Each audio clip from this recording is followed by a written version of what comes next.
नमस्कार दोस्तों, गुरुजी तर्कस में आपका स्वागत है। मैं विकास कुमार रावत उत्तर प्रदेश पुलिस री एग्जाम की तैयारी करा रहा था। तो हमारी कल की क्लास जो हुई थी उसमें हम लोगों ने जीएस के क्वेश्चनों को देखा था और हमने उसको बहुत ही अच्छे तरीके से पढ़ा था। तो आप लोग सबसे पहले गुरुजी तर्कस चैनल से जुड़िए और जुड़ने के बाद सबसे पहला काम आप लोग ये कीजिए कि आप लोग अपना पेन और कॉपी ले लीजिए और हमारे साथ जो मैं नोट करा रहा हूं उसको नोट करते रहिए और जब आपका पेपर नजदीक आए तो इसका रिवीजन करते रहिएगा। हो सकता है कि पेपर में यहां से क्वेश्चन भी फंस जाएं। तो आप लोगों को क्या करना है, सबसे पहले कॉपी लेनी है और पेन लेना है और मेरे साथ आप लोग भी क्वेश्चन को हल करेंगे। तो चलते हैं, हमारा क्वेश्चन क्या है, हमारा क्वेश्चन क्या कह रहा है भैया। तो हमारा क्वेश्चन है कोशिका की खोज किसके द्वारा की गई थी। तो पहला क्वेश्चन है कोशिका की खोज किसके द्वारा की गई थी भैया। तो कोशिका की खोज किसके द्वारा की गई थी, पहला ऑप्शन है स्लाइडेन के द्वारा की गई थी, बी वाला ऑप्शन है स्वान के द्वारा की गई थी, सी ऑप्शन है रॉबर्ट हुक के द्वारा की गई थी, डी ऑप्शन है फंक के द्वारा की गई थी। तो आप लोग कमेंट बॉक्स में बताते रहिएगा कि कौन सा ऑप्शन सही है। तो सबसे पहले आप लोग देखिए कि कोशिका की खोज किसके द्वारा की गई थी। तो सबसे पहले मैं बता देता हूं, कोशिका की खोज भैया, कोशिका की खोज, कोशिका की खोज, कोशिका की खोज, कोशिका की खोज, खोज 1665 ईस्वी में, 1665 ईस्वी में भैया, 1665 ईस्वी में रॉबर्ट हुक के द्वारा की गई थी। किसके द्वारा की गई थी, रॉबर्ट हुक के द्वारा की गई थी। रॉबर्ट हुक के द्वारा कहां पर की गई थी भैया, तो पेड़ की छाल के ऊपर यानी कार्ग के ऊपर सूक्ष्मदर्शी से जब देखा गया तब पता चला कि ये कोशिका है। तो कोशिका की खोज किसके द्वारा की गई भैया, तो कोशिका की खोज 1665 ईस्वी में रॉबर्ट हुक के द्वारा की गई। और किस पर की गई भैया, तो कार्ग पे की गई थी। अब यहां पे हमारा ऑप्शन है भैया, हमारा ऑप्शन है कि स्लाइडन और स्वान ने क्या किया था भैया। तो स्लाइडन और स्वान, स्लाइडन एवं स्वान ने भैया, स्लाइडन एवं स्वान ने, स्लाइडन एवं स्वान ने भैया कोशिका सिद्धांत प्रतिपादित किया था। कौन सा सिद्धांत प्रतिपादित किया था, तो कोशिका सिद्धांत प्रतिपादित किया था। कौन सा सिद्धांत प्रतिपादित किया था भैया, तो कोशिका सिद्धांत प्रतिपादित किया था। कब प्रतिपादित किया था, तो 1838 में, 38 और 39 में प्रतिपादित किया था। कब प्रतिपादित किया था, तो 1838 39 में कोशिका सिद्धांत स्लाइडन एवं स्वान ने प्रतिपादित किया था। तो सबसे पहला क्वेश्चन है कि कोशिका की खोज किसके द्वारा की गई थी भैया, तो कोशिका की जो खोज थी वो रॉबर्ट हुक के द्वारा की गई थी। नेक्स्ट ऑप्शन पे चलते हैं हम लोग भैया, नेक्स्ट क्वेश्चन पे हम लोग चलते हैं। तो दूसरा क्वेश्चन जो हमारा कह रहा है भैया, विद्युत धारा का मात्रक है, विद्युत धारा का मात्रक है। पहला ऑप्शन है एम्पियर है, बी हर्ट्ज है, सी वेबर है, डी पास्कल है। तो आप लोग कमेंट बॉक्स में बताइएगा कि विद्युत धारा का मात्रक क्या है। तो सारे लोगों को पता है, बेसिक क्वेश्चन है, आप लोग पढ़े भी होंगे और ये कहां से क्वेश्चन भी आता है पेपर में। तो विद्युत धारा का जो मात्रक है भैया वो एम्पियर है। विद्युत धारा का मात्रक क्या है, एम्पियर है। जो हर्ट्ज है ये भैया आवृत्ति का मात्रक है। इसका मात्रक है, आवृत्ति का मात्रक कौन सा है, तो हर्ट्ज है। वेबर किसका मात्रक है भैया, तो वेबर चुंबकीय फ्लक्स का मात्रक है। किसका मात्रक है भैया, चुंबकीय, चुंबकीय फ्लक्स का मात्रक क्या है भैया, तो चुंबकीय, चुंबकीय फ्लक्स का मात्रक, फ्लक्स का मात्रक, चुंबकीय फ्लक्स का मात्रक क्या है भैया, वेबर है। और पास्कल किसका मात्रक है भैया, तो पास्कल जो है भैया ये दाब का मात्रक है। किसका मात्रक है भैया, दाब का। दाब का मात्रक क्या है भैया, पास्कल है। विद्युत धारा का मात्रक क्या है भैया, तो विद्युत धारा का जो मात्रक है वो एम्पियर है। आप लोग नोट डाउन जरूर करते रहिएगा, हो सकता है कि आपके पेपर में यहां से भी क्वेश्चन बन सकते हैं।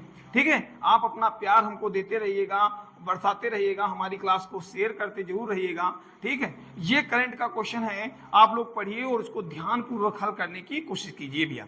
ग्लोबल इंडिया एआई शिखर सम्मेलन 2024 का आयोजन कहां किया जाएगा। बहुत महत्वपूर्ण क्वेश्चन है। हो सकता है कि उत्तर प्रदेश पुलिस री एग्जाम में ये क्वेश्चन पूछा जाए। तो ये हमारा क्वेश्चन है, ग्लोबल इंडिया AI शिखर सम्मेलन 2024 का आयोजन कहाँ किया गया? तो पहला है भैया ए ऑप्शन कैनबरा में किया गया, बी नैरोबी में किया गया, सी डबलिंग में किया गया, डी न्यू दिल्ली में किया गया। आप कमेंट बॉक्स में बताइए भैया, ग्लोबल इंडिया AI शिखर सम्मेलन 2024 का आयोजन कहाँ किया गया? तो मैं बताता हूं भैया आप लोगों को कि ग्लोबल इंडिया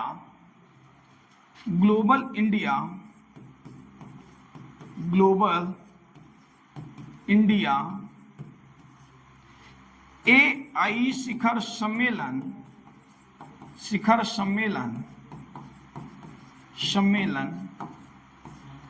AI शिखर सम्मेलन न्यू दिल्ली में आयोजित किया गया। कहाँ किया गया? न्यू दिल्ली में आयोजित किया गया। अगर आपसे पूछे न्यू दिल्ली में आयोजित किया गया ग्लोबल इंडिया AI शिखर सम्मेलन 2024 का आयोजन कहाँ किया गया भैया? तो इसका आयोजन जो है न्यू दिल्ली में किया गया। अगर आपसे क्वेश्चन पूछे भैया कि कैनबरा किसकी राजधानी है, आपसे पूछे कि कैनबरा किसकी राजधानी है, तो कैनबरा जो है भैया ये किसकी राजधानी है? कैनबरा जो है ऑस्ट्रेलिया की राजधानी है। किसकी राजधानी है? ऑस्ट्रेलिया की राजधानी है। किसकी राजधानी है? कैनबरा किसकी राजधानी है? ऑस्ट्रेलिया की राजधानी है। नैरोबी किसकी राजधानी है? तो नैरोबी भैया केन्या की राजधानी है। केन्या की राजधानी क्या है? नैरोबी है। डबलिंग किसकी राजधानी है भैया? तो डबलिंग जो है ये आयरलैंड की राजधानी है। किसकी राजधानी है? आयरलैंड की राजधानी क्या है? तो डबलिंग है। अगर आपसे पूछे न्यू दिल्ली किसकी राजधानी है, तो ये भारत की राजधानी है। भारत की राजधानी क्या है? न्यू दिल्ली है। तो हम लोग कुछ राजधानियों के बारे में चर्चा कर लेते हैं। आप लोग देखिएगा, कुछ राजधानियों के बारे में हम लोग चर्चा करते हैं। तो एक तरफ बनाइएगा देश, एक तरफ बना लीजिएगा भैया राजधानी। महत्वपूर्ण राजधानी है, इसको जरूर पढ़िएगा। ये महत्वपूर्ण राजधानी है, पेपर में आ सकती हैं, यहां से पूछा जा सकता है महत्वपूर्ण राजधानी। आप लोग अपना प्यार जो है हम लोगों पर बरसाते रहिएगा, क्योंकि हम लोग आपके प्यार के आकांक्षी हैं। आप लोग हमारे चैनल गुरुजी तर्कस को लाइक करते रहेंगे और शेयर जरूर करते रहेंगे भैया, ठीक है, जिससे हमको भी प्रोत्साहन मिले और आपको भी अच्छी क्लास मिल सके। तो बात करते हैं, एक तरफ हम लोग बनाएंगे भैया देश, दूसरी तरफ हम लोग बनाएंगे भैया राजधानी। महत्वपूर्ण राजधानी है, इनको ध्यान से पढ़ेंगे हम लोग। तो सबसे पहला देश हमारा कौन सा है? तो सबसे पहला हमारा देश है हमारा पड़ोसी देश पाकिस्तान। पाकिस्तान की राजधानी वर्तमान में कौन है भैया? तो पाकिस्तान की जो राजधानी है भैया वो क्या है भैया? तो इस्लामाबाद है। वर्तमान में कौन सी राजधानी है पाकिस्तान की भैया? तो इस्लामाबाद है। अगर आपसे क्वेश्चन पूछे कि आजादी के समय पाकिस्तान की राजधानी क्या थी, तो आजादी के समय भैया पाकिस्तान की राजधानी कराची हुआ करती थी। लेकिन 20 साल के बाद यानी 1947 के बाद 20 साल बाद यानी 1967 में 14 अगस्त 1967 में कराची राजधानी को बदलकर क्या राजधानी कर दी गई भैया? इस्लामाबाद राजधानी कर दी गई। तो याद रखिएगा, ये महत्वपूर्ण पॉइंट है, नोट करते रहिएगा अपने पेन और कॉपी में। यहां से क्वेश्चन आने की बहुत ही ज्यादा संभावना है। दूसरा देश है हमारा पाकिस्तान हो गया। दूसरा देश है अफगानिस्तान। कौन सा देश है भैया? अफगानिस्तान।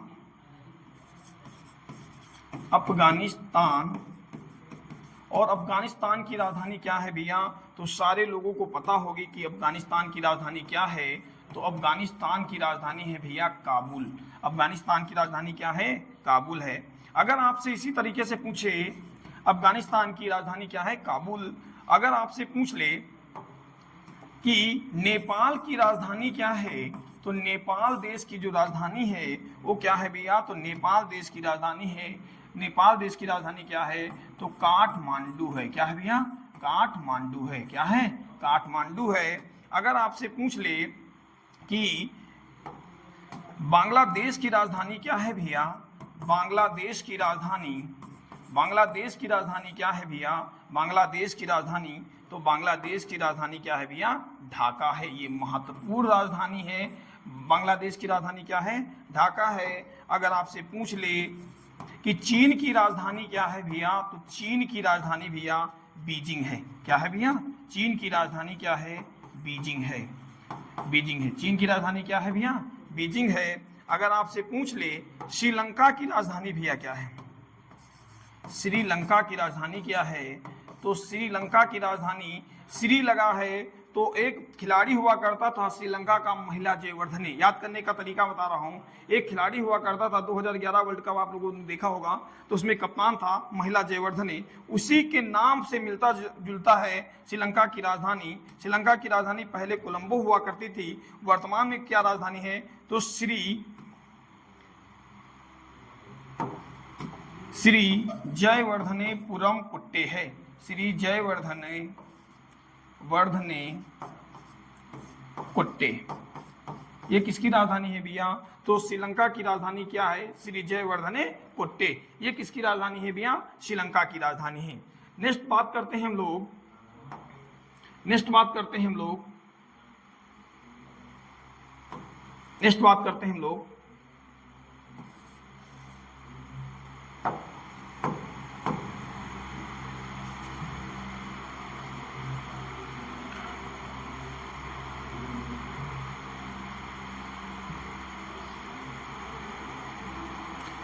बात करते हैं भैया।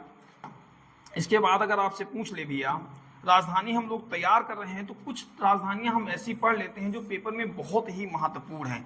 अगर आपसे पूछे भैया कि अर्जेंटीना की राजधानी क्या है? अर्जेंटीना की राजधानी क्या है भैया? अर्जेंटीना की राजधानी क्या है? तो अर्जेंटीना की राजधानी जो है ब्यूनस आयर्स है भैया। क्या है भैया? ब्यूनस आयर्स है। ये क्वेश्चन महत्वपूर्ण है कि अर्जेंटीना की राजधानी क्या है भैया? तो अर्जेंटीना की राजधानी ब्यूनस है। और एक दूसरा बहुत महत्वपूर्ण है कि स्विट्जरलैंड की राजधानी क्या है? स्विट्जरलैंड की राजधानी क्या है भैया? तो आप लोगों को पता होगा कि स्विट्जरलैंड की राजधानी क्या है? तो स्विट्जरलैंड की राजधानी आपकी क्या है भैया? तो बर्न है। स्विट्जरलैंड की राजधानी क्या है आपकी? बर्न है। अगर आपसे पूछ ले स्वीडन देश की राजधानी क्या है? स्वीडन देश की राजधानी क्या है? तो स्वीडन देश की राजधानी भैया क्या है? स्टॉकहोम है। क्या है भैया? स्टॉकहोम है। स्टॉकहोम है। अगर आपसे पूछ लेता है कि फिनलैंड की राजधानी क्या है भैया? फिनलैंड की राजधानी क्या है? महत्वपूर्ण देश है फिनलैंड, और फिनलैंड की राजधानी क्या है? तो फिनलैंड की राजधानी आपकी क्या है? हेलेंस्की है। क्या है भैया? हेलेंस्की है। क्या है? हेलेंस्की। हेलेंस्की किसकी राजधानी है भैया? तो फिनलैंड की राजधानी है। अगर आपसे पूछ लेता है भैया कनाडा की राजधानी क्या है? कनाडा की राजधानी, तो कनाडा की राजधानी क्या है? ओटावा है। क्या है भैया? ओटावा। कनाडा की राजधानी क्या है? ओटावा है। कनाडा की राजधानी ओटावा है। अगर आपसे पूछ लेता है भैया कि दक्षिण अफ्रीका की राजधानी क्या है? दक्षिण अफ्रीका की राजधानी क्या है? तो दक्षिण अफ्रीका की राजधानी भैया जोहान्सबर्ग है। क्या है भैया? जोहान्सबर्ग जो है भैया, ये किसकी राजधानी है? तो जोहान्स जो बर्ग है ये दक्षिण अफ्रीका की राजधानी है। कनाडा की राजधानी क्या है भैया? तो ओटावा है। आप लोग कॉपी से लिखते जरूर रहिएगा, ये पेपर में पूछी गई राजधानियां हैं। पाकिस्तान की राजधानी इस्लामाबाद है, अफगानिस्तान की राजधानी काबुल है भैया, नेपाल की काठमांडू है, बांग्लादेश की ढाका है, चीन की बीजिंग है, श्रीलंका की श्री जयवर्धने कुट्टे है, अर्जेंटीना की ब्यूनस आयर्स है भैया, स्विट्जरलैंड की बर्न है, स्वीडन की स्टॉकहोम है, फिनलैंड की हेलेंस्की है, कनाडा की ओटावा है, दक्षिण अफ्रीका की जोहान्सबर्ग है, ऑस्ट्रेलिया की कैनबरा है भैया, केन्या की नैरोबी है, आयरलैंड की डबलिन है, और भारत की क्या है? न्यू दिल्ली है। आप लोग इसको ध्यान से करेंगे और लिखते रहेंगे और पढ़ते जरूर रहेंगे, इसका रिवीजन करते रहेंगे। जो मैं बोल रहा हूं उसको जरूर सुनेंगे, इसके द्वारा आपको स्पष्ट होगा कि जो मैं बोल रहा हूं सही बोल रहा हूं कि नहीं बोल रहा हूं। आप लोग जो बोल रहा हूं वो सुनेंगे, अच्छे से सुनेंगे, और बार बार 2-3 बार 4 बार आप लोग रिपीट करेंगे तो आपको ज्यादा मदद मिलेगी भैया। ठीक है, अब बात करते हैं, नेक्स्ट क्वेश्चन है हमारा, हाल ही में सक्षम ऐप किसने लॉन्च किया है? हाल ही में सक्षम ऐप किसने लॉन्च किया है? पहला ऑप्शन है भारत निर्वाचन आयोग, दूसरा ऑप्शन है केंद्रीय गृह मंत्रालय, सी ऑप्शन है शिक्षा मंत्रालय, डी ऑप्शन है वित्त मंत्रालय। तो आप लोगों को कमेंट बॉक्स में बताना है कि हाल ही में सक्षम ऐप किसने लॉन्च किया है भैया। तो हाल ही में सक्षम जो ऐप है ये किसके द्वारा लॉन्च किया गया है? तो ये सक्षम ऐप जो है भारत निर्वाचन आयोग के द्वारा लॉन्च किया गया है। किसके द्वारा लॉन्च किया गया है? सक्षम ऐप। याद रखिएगा, सक्षम ऐप किसके द्वारा लॉन्च किया गया है भैया? तो सक्षम ऐप जो है ये भारत निर्वाचन आयोग के द्वारा लॉन्च किया गया है। क्यों लॉन्च किया गया है? क्योंकि भैया जो 80 वर्ष की उम्र पार कर चुके हैं व्यक्ति हैं, उनको घर जाकर उसी पर वोट कराना, या जो लोग 40% अपने शरीर से दिव्यांग जन हैं तो उनको वोट वहां पर जाकर कराना ही इस ऐप का कार्य है। सक्षम ऐप का कार्य क्या है मैंने बताया भैया, जो 80 वर्ष की उम्र पार कर चुके हैं, जो बूढ़े लोग हैं, जो बुजुर्ग लोग हैं, उनको वहीं पर जाकर क्या कराना? वोट कराना। और दूसरा मैंने बताया जो 40% दिव्यांग जन लोग हैं, ठीक है, जो दिव्यांग जन लोग हैं उनको उनकी घर पर जाकर वोट कराना, ये कार्य किसका होगा? ये सक्षम ऐप का कार्य होगा। और ये किसके द्वारा शुरू किया गया है भैया? तो भारत निर्वाचन आयोग के द्वारा शुरू किया गया है। अब हम लोग बात करेंगे भारत निर्वाचन आयोग के बारे में। किसके बारे में बात करेंगे भैया? भारत निर्वाचन आयोग। भारत निर्वाचन आयोग का गठन कब किया गया बाबू? तो भारत निर्वाचन आयोग का गठन जो किया गया ये कब किया गया भैया? तो 25 जनवरी। कब किया गया भैया? तो 25 जनवरी 1950 को, 25 जनवरी 1950 को इसका गठन किया गया। किसका गठन किया गया? तो निर्वाचन आयोग का गठन किया गया। इसका संविधान में उल्लेख किस आर्टिकल में है या किस भाग में है? तो संविधान के भैया भाग, कौन सा भाग है? तो भाग है भैया इसका भाग 15। कौन सा भाग है? भाग 15। अनुच्छेद कौन से हैं भैया? आर्टिकल कौन कौन से हैं? अनुच्छेद कौन कौन से हैं? तो अनुच्छेद है भैया, अनुच्छेद हैं 324 से लेकर 329 तक जो है ये भारत निर्वाचन आयोग के बारे में बताया गया है संविधान में। और किस भाग में है भैया? तो भाग 15 में है। अनुच्छेद कौन सा है? तो 324 से लेकर 329 तक है भैया। अब बात करते हैं कि जो भारत के निर्वाचन आयुक्त होते हैं, निर्वाचन आयोग के अध्यक्ष होते हैं, तो कौन थे? तो भारत निर्वाचन आयोग के जो प्रथम अध्यक्ष थे भैया, कौन से अध्यक्ष? प्रथम अध्यक्ष। प्रथम अध्यक्ष की बात करते हैं तो प्रथम अध्यक्ष कौन थे भैया? अध्यक्ष कौन थे? तो प्रथम अध्यक्ष थे शिवकुमार सेन। कौन थे भैया? तो शिवकुमार सेन जो थे ये प्रथम अध्यक्ष थे।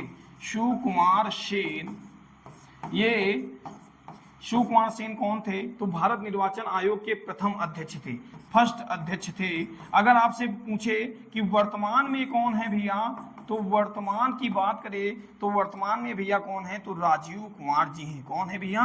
राजीव कुमार हैं। वर्तमान में कौन है निर्वाचन आयोग के अध्यक्ष भैया? तो राजीव कुमार हैं, राजीव कुमार हैं। बात करें भारत निर्वाचन आयोग की, तो अगर हम लोग बात करें तो भारत निर्वाचन जो आयोग था भैया ये शुरुआत में 16 अक्टूबर 1989 तक, 16 अक्टूबर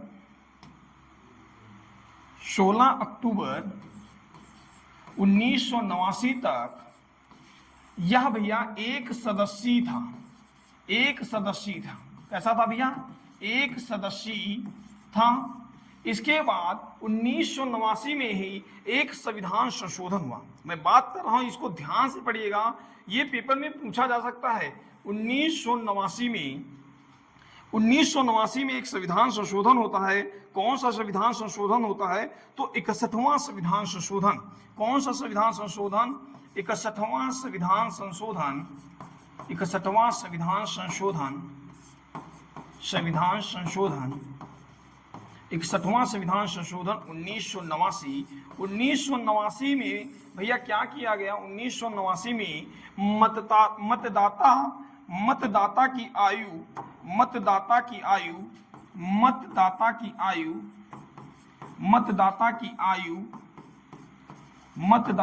आयु 21 वर्ष से कम करके 21 वर्ष से कम करके 18 वर्ष कर दिया गया। कम करके कितनी कर दिया गया भैया?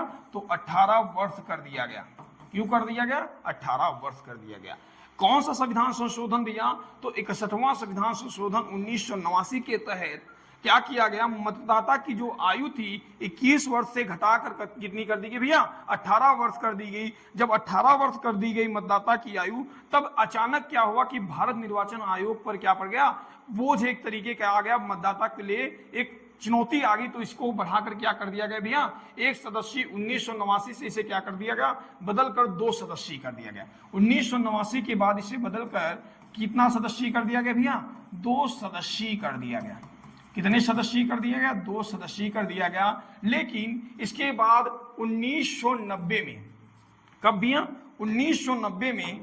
1990 में इसको परिवर्तित करके 1990 में फिर परिवर्तन करके इसे 1 सदस्यीय बना दिया गया। क्या बना दिया गया भैया? 1 सदस्यीय बना दिया गया। किसे बना दिया गया? तो 1 सदस्यीय बना दिया गया, भारत निर्वाचन आयोग को बना दिया गया। इसके बाद मैं बताता हूं भैया, इसके बाद एक समिति का गठन किया जाता है, जिस समिति का नाम होता है दिनेश गोस्वामी समिति। कौन सी समिति होती है भैया? दिनेश गोस्वामी समिति। एक समिति का नाम याद रखिएगा, उस समिति का नाम है भैया दिनेश गोस्वामी समिति की सिफारिश पर क्या किया गया? दिनेश गोस्वामी समिति की सिफारिश पर इसे 2 सदस्यीय कर दिया गया। 2 सदस्यीय कर दिया गया। कब कर दिया गया भैया? तो 1993 में कर दिया गया। किसको 2 सदस्यीय कर दिया गया? तो भारत निर्वाचन आयोग को भैया 2 सदस्यीय कर दिया गया। किस समिति की सिफारिश पर भैया? तो दिनेश गोस्वामी समिति की सिफारिश पर 1993 में भारत निर्वाचन आयोग को 2 सदस्यीय कर दिया गया। अगर आपसे पूछे कि भारत निर्वाचन आयोग किस भाग के अंतर्गत आता है भैया? तो भाग 15। किस अनुच्छेद के अंतर्गत आता है? तो 324 से लेकर 329 तक। भारत निर्वाचन आयोग के जो प्रथम अध्यक्ष थे वो किसे बनाया गया भैया? तो सुकुमार सेन को बनाया गया। वर्तमान में कौन है भैया? तो वर्तमान में राजीव कुमार हैं। अगर आपसे पूछे कि मतदाता दिवस कब मनाया था, महत्वपूर्ण क्वेश्चन है, यहां से पूछा गया है कि मतदाता दिवस कब मनाया जाता है, तो मतदाता दिवस की बात करता हूं तो मतदाता दिवस जो है भैया, मतदाता दिवस 25 जनवरी को मनाया जाता है। कब मनाया जाता है भैया मतदाता दिवस? तो मतदाता दिवस जो है ये 25 जनवरी को मनाया जाता है। कब मनाया जाता है? 25 जनवरी को मतदाता दिवस मनाया जाता है। कौन सा दिवस? मतदाता दिवस मनाया जाता है। कब से मनाना शुरू किया है मतदाता दिवस? तो मतदाता दिवस जो है भैया 2011 से हम लोगों ने मनाना शुरू किया है। कब से मनाना शुरू किया है भैया?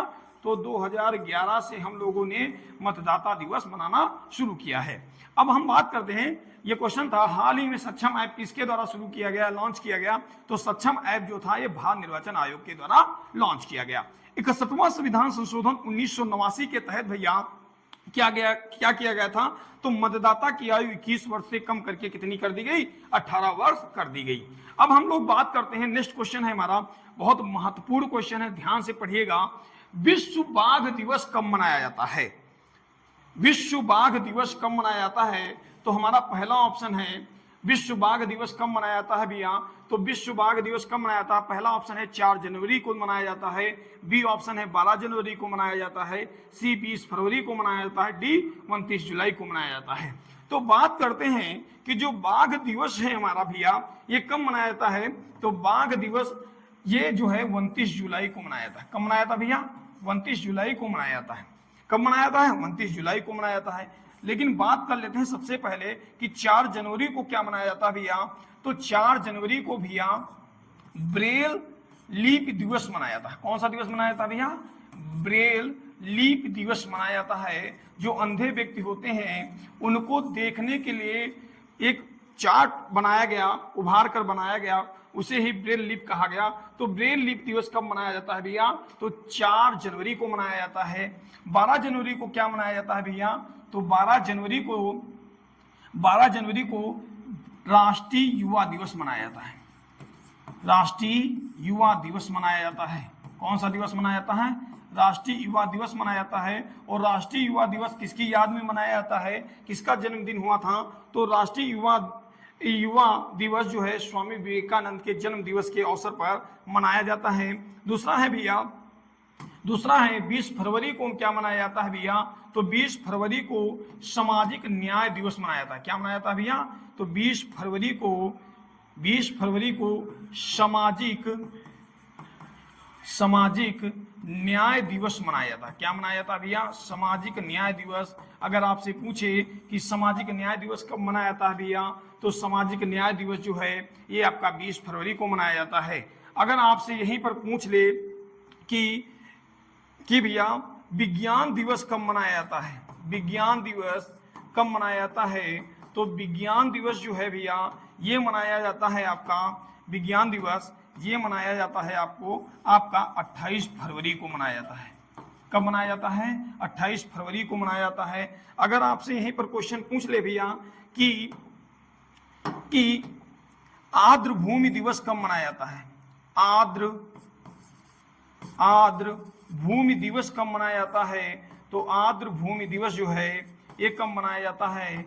आर्द्र भूमि दिवस ये कब मनाया जाता है बाबू? तो आर्द्र भूमि दिवस जो है भैया ये 2 फरवरी को मनाया जाता है। कब मनाया जाता है भैया? 2 फरवरी को मनाया जाता है। आर्द्र भूमि दिवस कब मनाया जाता है? तो 2 फरवरी को मनाया जाता है। ठीक है भैया। अगर आपसे क्वेश्चन एक पूछा गया क्वेश्चन है, अगर बात करें कि राष्ट्रीय महिला दिवस कब मनाया जाता है, महत्वपूर्ण पॉइंट है, राष्ट्रीय महिला दिवस कब मनाया जाता है? आप लोग बताइएगा।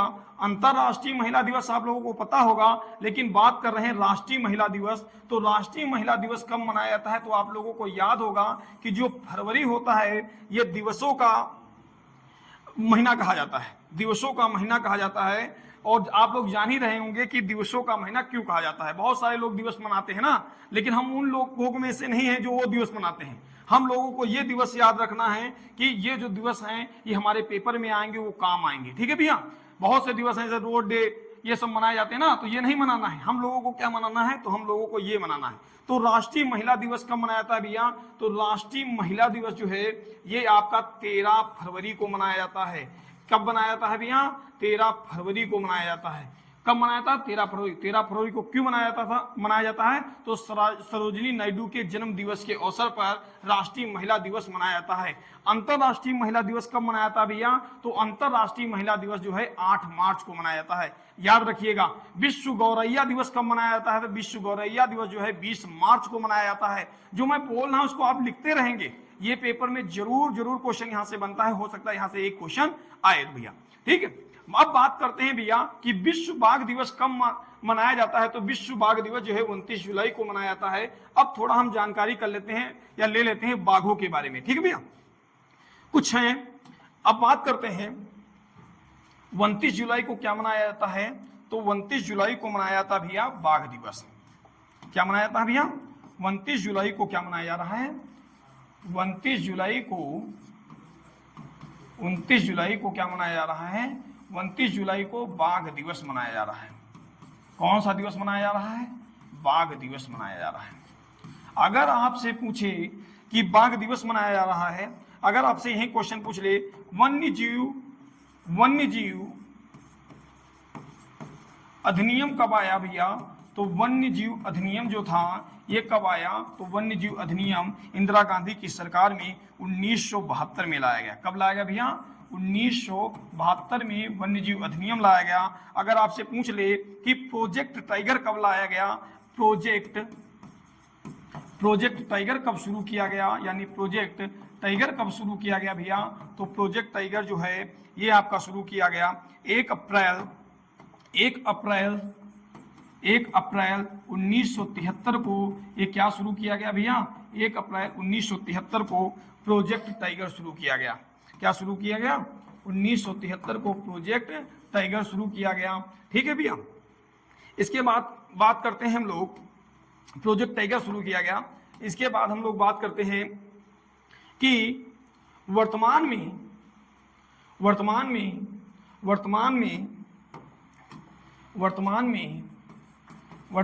भैया भारत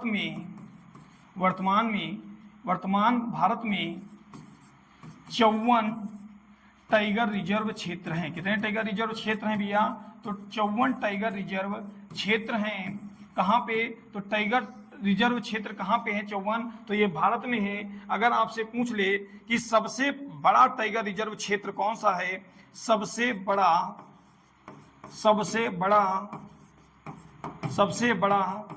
टाइगर रिजर्व क्षेत्र कौन सा है? तो सबसे बड़ा टाइगर रिजर्व क्षेत्र या टाइगर रिजर्व कौन सा है भैया? तो टाइगर रिजर्व के कौन सा है? तो सबसे बड़ा टाइगर रिजर्व है नागार्जुन श्रीशैलम। कौन सा है भैया? नागार्जुन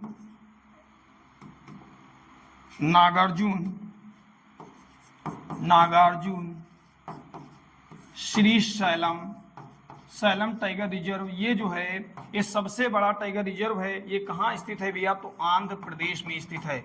अगर आपसे पूछ ले भैया कि सबसे छोटा कहाँ स्थित है, सबसे छोटा टाइगर रिजर्व कहाँ स्थित है भैया? तो सबसे छोटा टाइगर रिजर्व जो है ये बोर पड़ता है। एक स्थान है भैया, बोर पड़ता है, ये पड़ता है महाराष्ट्र में। तो बोर जो है ये महाराष्ट्र, ये सबसे छोटा है। अगर आपसे पूछ ले कि 53वां टाइगर रिजर्व कौन सा था भैया? 53वां टाइगर रिजर्व कौन सा था? तो 53वां टाइगर रिजर्व जो था, टाइगर रिजर्व ये कौन सा था? 53वां। तो 53वां टाइगर रिजर्व जो था ये रानीपुर था। कौन सा था भैया? रानीपुर था। कौन सा था? रानीपुर था। अगर आपसे पूछ ले कि 54वां टाइगर रिजर्व कौन सा था, 54वां टाइगर रिजर्व कौन सा है? तो 54वां टाइगर रिजर्व जो था ये कौन सा था? तो 54वां टाइगर रिजर्व जो था गुरु घासीदास। कौन सा था भैया? गुरु घासीदास टाइगर रिजर्व।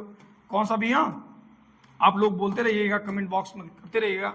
गुरु घासीदास टाइगर रिजर्व। कौन सा भैया? गुरु घासीदास टाइगर रिजर्व। गुरु घासीदास टाइगर रिजर्व जो है ये 54वां टाइगर रिजर्व था। और 53वां टाइगर रिजर्व कौन सा था भैया? तो रानीपुर था। सबसे बड़ा टाइगर रिजर्व कौन सा था? तो नागार्जुन श्रीशैलम आंध्र प्रदेश में है। सबसे छोटा टाइगर रिजर्व कौन सा है? तो बोर महाराष्ट्र में है भैया। वन्य जीव अधिनियम कब लाया गया? तो 1972 में लाया गया। प्रोजेक्ट टाइगर कब लाया गया? तो 1 अप्रैल 1973 को लाया गया। अब बात करते हैं 2022 वन्य जीव रिपोर्ट। 2022 वन्य जीव बाघ रिपोर्ट। 2022 बाघ रिपोर्ट। तो 2022 बाघ रिपोर्ट के तहत भैया सबसे ज्यादा जो टाइगर थे वो कहाँ थे भैया? तो सबसे ज्यादा टाइगर जो थे वो मध्य प्रदेश में थे। कितने थे? मध्य प्रदेश में थे। दूसरे नंबर पे कौन था? तो भैया कर्नाटका था। कर्नाटका के बाद तीसरे स्थान पे कौन था? मध्य प्रदेश, कर्नाटका के बाद भैया कौन से था? तो कर्नाटका के बाद जो था वो था कर्नाटका के बाद महाराष्ट्र, नहीं सॉरी, कर्नाटका के बाद उत्तराखंड। अगर आपसे पूछे सर्वाधिक बाघ कहाँ पाए जाते हैं, तो सर्वाधिक बाघ जो हैं वो मध्य प्रदेश में पाए जाते हैं भैया। और 2022 बाघ रिपोर्ट के अनुसार कितने बाघों की संख्या है भैया? तो 3167 बाघ थे। कितने बाघ थे भैया? 3167 बाघ थे। अगर आपसे पूछे क्वेश्चन, आपके पेपर में पूछा जा सकता है कि टाइगर मैन ऑफ इंडिया किसे कहा जाता है? टाइगर मैन ऑफ इंडिया किसे कहा जाता है भैया? तो टाइगर मैन किसे कहा जाता है? तो टाइगर मैन जो है भैया आपको पता होगा कैलाश सांखला को कहा जाता है। किसको कहा जाता है भैया? कैलाश सांखला को कहा जाता है। किसको कहा जाता है? कैलाश श्रृंखला को कहा जाता है। किसको कहा जाता है? Tiger man. तो टाइगर मैन जो है वो कैलाश श्रृंखला को कहा जाता है। 2022 की जो बाघ रिपोर्ट थी ये कौन से नंबर की बाघ रिपोर्ट थी? तो ये 5वें नंबर की बाघ रिपोर्ट थी। प्रत्येक 4 वर्ष के बाद बाघ रिपोर्ट आती है। कितने वर्ष के बाद? 4 वर्ष के बाद बाघ रिपोर्ट पेश की जाती है। अगर आपसे पूछे कि 50 वर्ष कब पूरे हो गए प्रोजेक्ट टाइगर के, तो प्रोजेक्ट टाइगर के नोट करिएगा, ये भी पॉइंट है, ये भी पूछा जा सकता है भैया कि प्रोजेक्ट टाइगर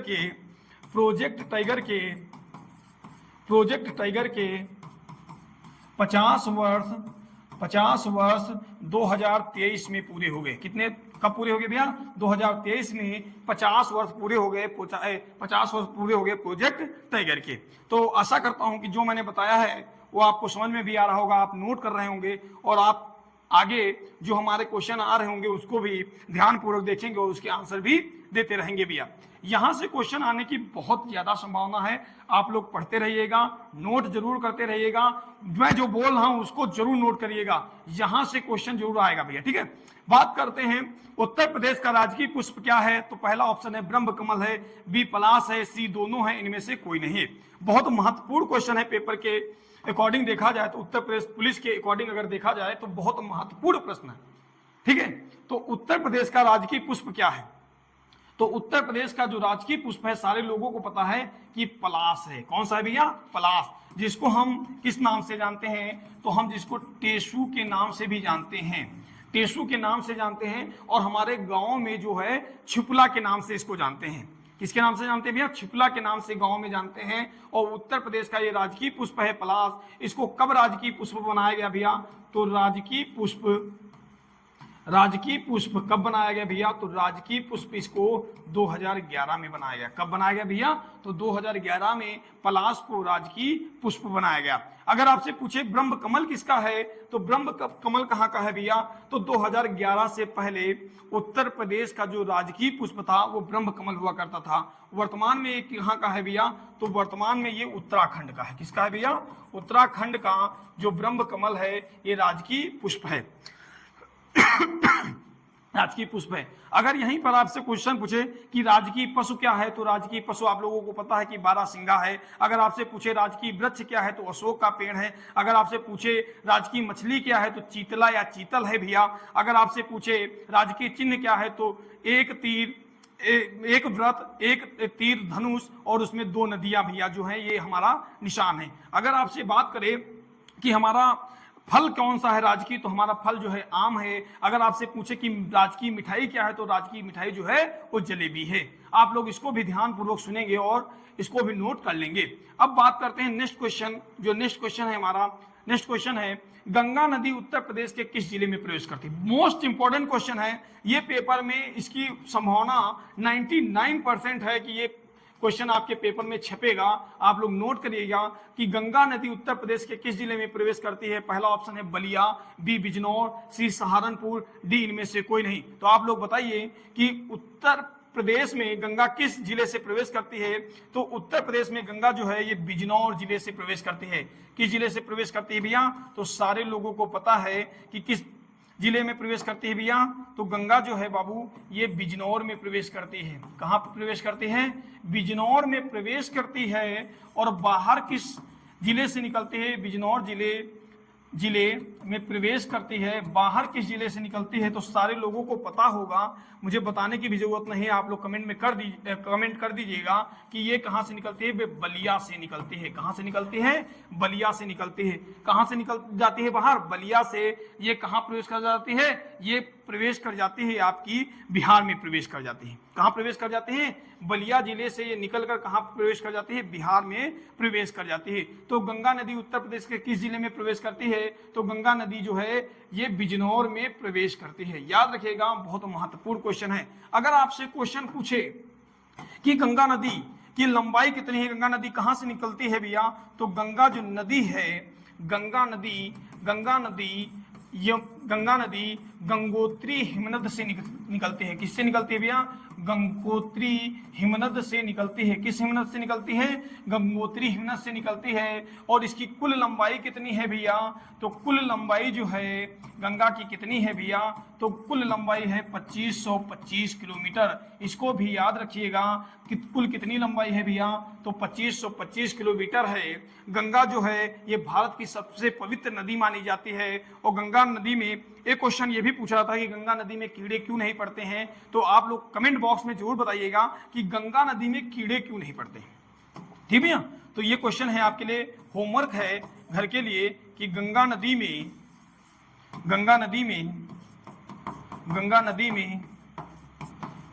कीड़े क्यों नहीं पड़ते, ये आप लोग कमेंट बॉक्स में पढ़ते हैं ये कमेंट बॉक्स में बताइएगा।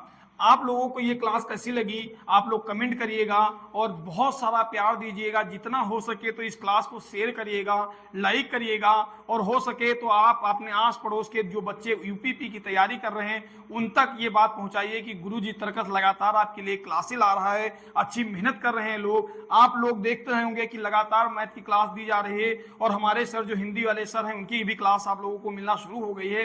तो आपसे मैं आशा और निवेदन ये करता हूं कि आप लोग ज्यादा से ज्यादा हमारे गुरुजी तरकस चैनल को लाइक करेंगे, शेयर करेंगे और सब्सक्राइब करेंगे। और आपकी जो क्वेरी हो, आप जो मुझसे पढ़ना चाहते हैं, आप कमेंट बॉक्स में जरूर पिन कर दीजिएगा कि आपको ये पढ़ना है। मैं वो वादा करता हूं उस टॉपिक को पढ़ाने की, और मैं वादा करता हूं कि अगर वो उत्तर प्रदेश पुलिस री एग्जाम में उससे क्वेश्चन आएगा तो मैं जरूर फंसा के दिखाऊंगा, मैं ये वादा करता हूं। तो तब तक के लिए मैं अपनी वाणी को विराम देता हूं। तब तक के लिए धन्यवाद भैया।